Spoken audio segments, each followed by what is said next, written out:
So this video is a little bit different. It's the tips and tricks that I have found to make my makeup last the longest it can and look the best it can. So if you're interested, keep watching.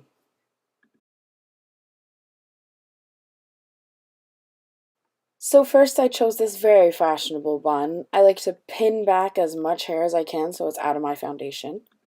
Next, I will go in with witch hazel, either a cotton pad with some witch hazel or witch hazel wipes to wipe off any excess dirt or oil that might be on my face, just to give the primer a clean slate to stick onto. So once that has dried and had time to soak into my skin, I'm going to go in with a moisturizer. I use the Safe Ives. You can use whatever you want and just moisturize the skin because toners can sometimes, in witch hazel, can dry out your skin a little bit. So it just gives a little bit of moisture back and it'll help decrease your oil production throughout the day. Don't forget your neck because you're going to blend your foundation down so that way it's all nice and seamless and there's no harsh lines.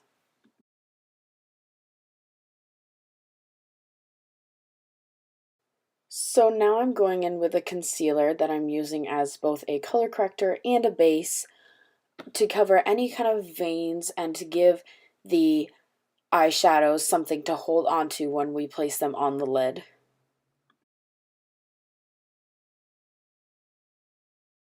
And you don't have to worry if the concealer goes kind of crazy if you put a little bit too much because, whatever isn't covered by eyeshadow, we're always just going to cover with foundation later. I like to do my eyeshadow first sometimes when I'm doing kind of an out there look that maybe needs to be cleaned up on the edges, or if my eyeshadows I know are going to fall onto my cheeks a little bit, it's easier to clean up before you put on foundation than after.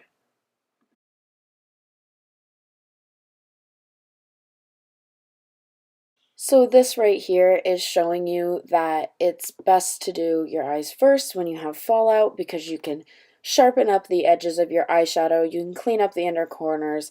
If there's any kind of fallout, you can clean that up.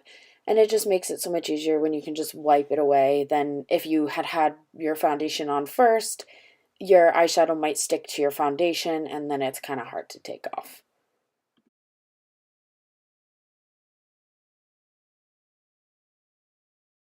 So now after you've primed and put on your foundation, it's important to blend it down your neck so you have a seamless look so it doesn't look like you have a mask and it can flow more into your body so it doesn't look like you're wearing just foundation.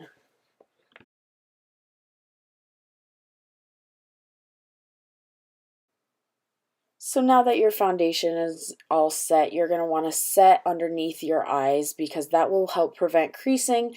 So even if it's taken a little bit, just pat out your creases, set your under eyes. I don't like to bake. I have dry under eyes. It makes my eyes feel tight. So I just kind of lightly brush it on. And then for the rest of my face, I will just dust a little bit all over just to keep the tackiness down.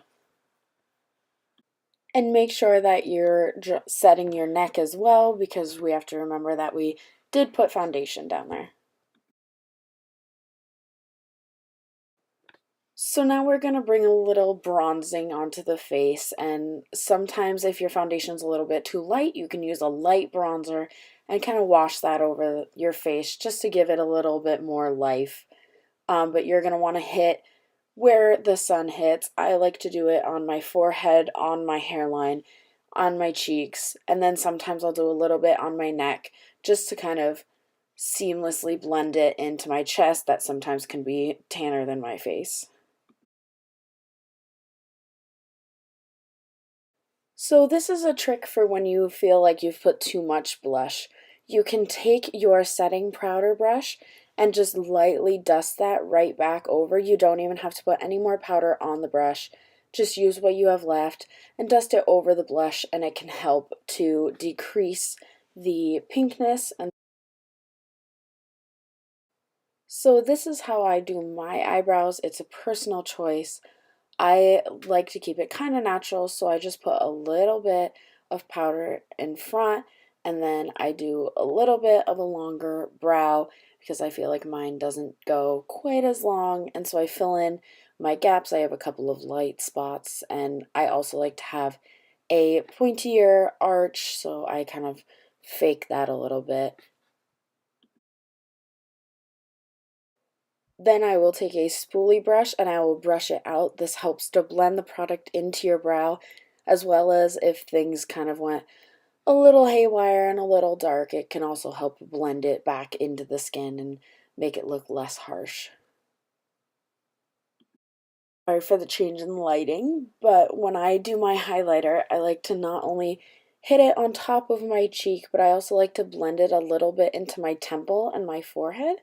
I think it gives the skin more of a glow and a luminescence instead of a I have highlighter. It's kind of more of a glow within if you bring it up and kind of blend it in. I also put a little on my forehead just because sometimes when you set your foundation, it can get a little bit matte, so it just brings a little more life into your skin.